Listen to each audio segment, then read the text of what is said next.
Isang metro. Terus pa.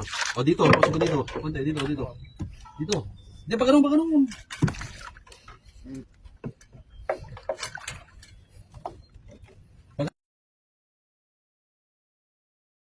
Patingin mo mo yung cellphone mo. Tapos yung video. Doon po, sa kanto tayo. 30 meters, sakto yan. Mag-video ko sa gilid. Dito sa may kanto, dito. Doon daw po. Dapat naglakad na pala tayo. Sa marumi ah. Hindi nakita ka pa malinis.